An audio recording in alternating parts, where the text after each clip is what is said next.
तो men in my comment section, please don't be harsh. तो शुरू करें. Imagine करो a planet without a woman.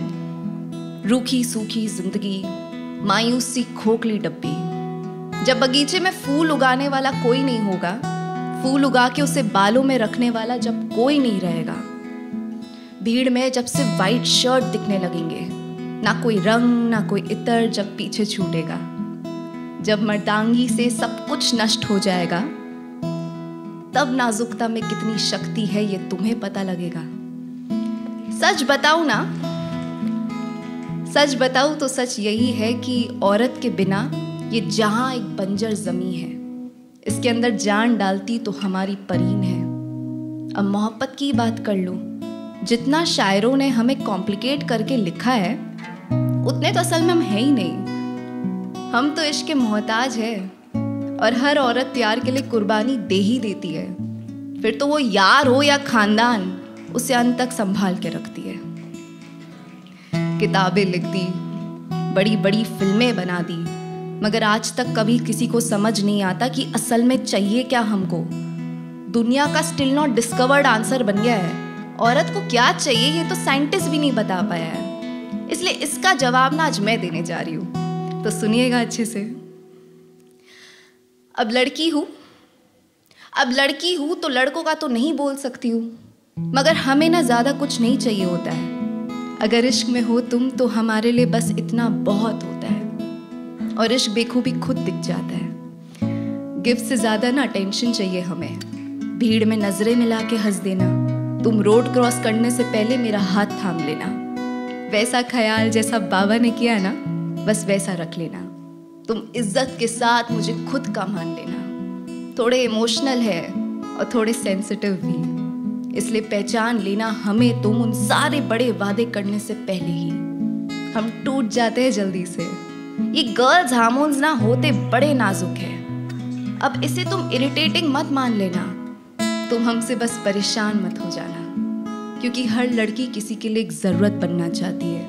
हमसे परेशान होने वाली तो कमबख्त पूरी दुनिया बैठी है.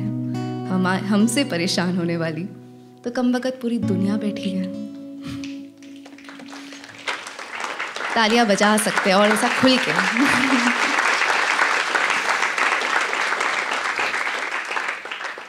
तो मैं ना 23 इयर्स की हूँ, और मैंने नए शहर में जाके कॉलेज करी, नए शहर में जाके जॉब करी. जॉब ठीक नहीं लगी तो जॉब बदली, जॉब ठीक लगी तो इश्क में पड़ी कि दिल टूटा. फिर ये सब के बाद समझ आया भाई अडल्टिंग इतना फन नहीं है. हम ना सुकून की तलाश कर रहे हैं, मगर सुकून ही पीछे कहीं ना कहीं छोड़कर. इसलिए मैं तो कहती हूँ अगर जिंदगी मौका दे, कि अगर जिंदगी मौका दे ना, तो घर ही रह जाना चाहिए. मम्मी पापा के साथ ही ठहर जाना चाहिए, क्योंकि साल पे साल बीत रहे, आसमान के साथ रत बदल रहे. खुशी है अगर आज जीने की, तो डर भी है कल का. उम्र बढ़ रही है हमारी, मगर बीत रही है माँ बाप की. तो इसलिए कोई भी मौका क्यों छोड़ना, कोई भी लम्हा क्यों चूकना. जो भी वक्त साथ मिले उसे बस जी लेना. तबीयत उनकी खराब हो तो सख्त खड़े रहना. जब जश्न का मौका हो तो लाइटें दीवारों पे यूं चमका देना. वक्त वक्त की बात है साहब, घर जब तक घर है ना, उसका सुकून तुम रूह से महसूस कर लेना. घर जब तक घर है तो उसका घमंड करके सबके सामने इतराना. और मैं तो बोलूँगी अगर जिंदगी मौका दे, अगर जिंदगी मौका दे तो घर ही रह जाना चाहिए. मम्मी पापा के साथ ही ठहर जाना चाहिए.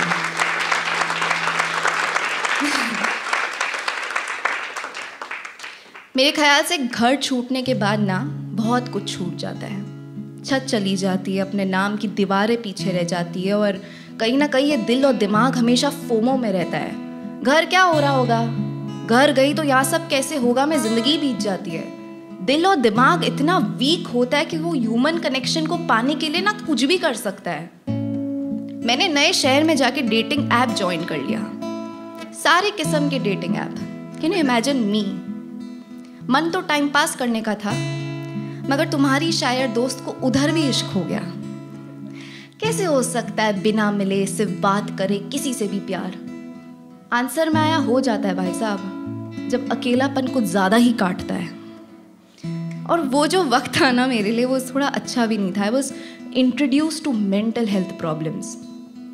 उन्हीं दिनों में मैंने किसी से पूछा कि ये एंग्जाइटी क्या होती है, तो जवाब में आया कि जब कुछ होने में देर हो जाती है और कुछ पाने की दूरी थोड़ी और बढ़ जाती है, आंखें बंद मगर सपने नहीं आते, घर खुद का जिसमें चैन फना हो जाता है, वो खामोशी जो समझाई नहीं जाती, वो अकेलापन जो दिखाई नहीं देता, सब कुछ बाहर से ठीक है मगर अंदर से ना कुछ और ही होता है, वो घबराहट, वो चीखे, वो गुस्सा जब बाहर आने की जगह दिल में जाके धड़क उठते हैं, उस दिल से निकले खून में एक डर होता है। फिर मेरा रग रग कहता है कि दिल बेचैन है, इसी बेचैनी को हम एंग्जाइटी कहते हैं, दिल बेचैन को हम एंग्जाइटी कहते हैं।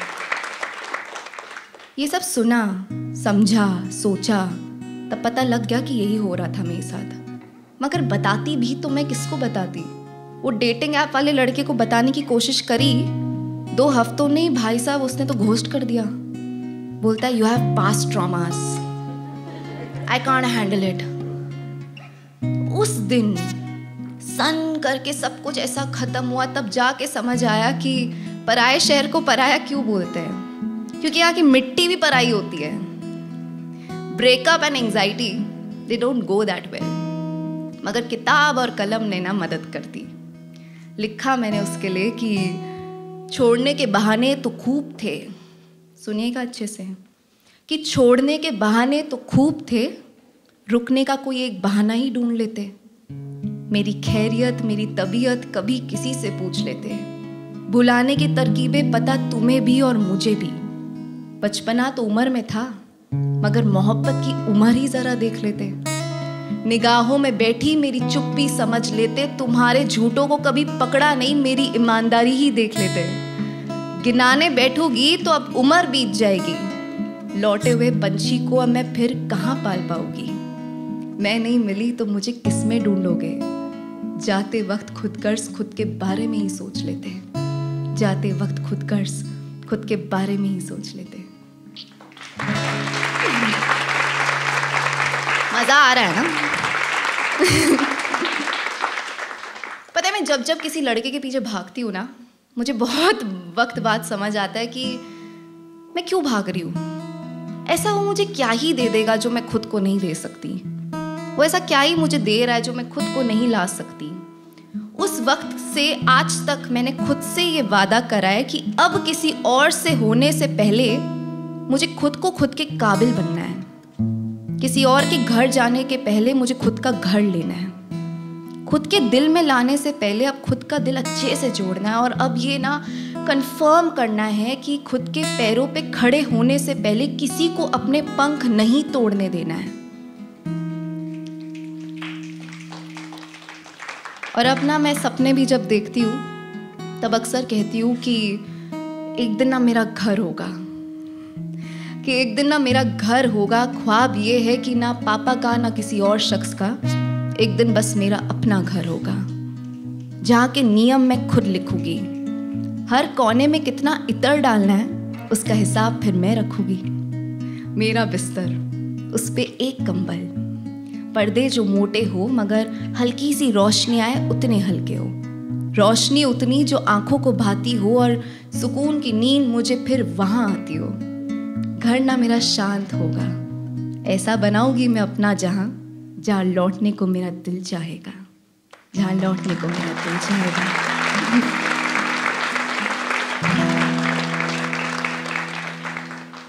मेरे ख्याल से जब हम सपनों के पीछे दौड़ते हैं ना, तो कहीं ना कहीं एक मकसद जरूर होता है। Behind every dream there is a purpose. और हम जैसे कई इंडियंस के लिए और स्पेशली लड़कियों के लिए वो जो मकसद होता है वो होता है हमारे पापा की खुशी, है कि नहीं? मतलब पापा खुश हो जाए तो आधा काम उधर ही सलट जाता है। मम्मियों को खुश करना कितना आसान होता है, एक लड़का लाओ वो कल खुश हो जाएगी। पर जो पापा होते हैं दे आर रिजल्ट ओरिएंटेड, उन्हें रिटर्न इन्वेस्टमेंट चाहिए। तो मैंने भी आज तक जितना भी काम किया है ना वो सिर्फ मेरे पापा के लिए किया है कि भाई आप खुश हो जाओ तो मैं आराम से मर सकती हूँ। उसी के लिए मैंने कुछ लिखा था, मेरी आखिरी कुछ लाइनें। मैं फील के लिए बस कर रही हूँ, बाकी ज़रूरत नहीं। अर्ज क्या है? खुदा तू जान भी ले ले मुझे कोई मसला नहीं, कि खुदा तू जान भी ले ले मुझे कोई मसला नहीं, बस जाते जाते ये बता दे कि पापा मुझ पे गर्व कर पाए या नहीं। हम जीत ना सके अगर इस दुनिया को तो मंजूर है मुझे, अगर घिर भी गए फिर भी उठ के दिखाना है तो बस उसे, क्योंकि सपने हो भले आज मेरे वो टिके हैं ना उन आंखों में, भरोसा किया है उन्होंने तो अब तोड़ना नहीं है मुझे। फिर तू जान भी ले ले मुझे कोई मसला नहीं, जाते जाते ये बता दे कि पापा मुझ पे गर्व कर पाए या नहीं, कि पापा मुझ पे गर्व कर पाए या नहीं।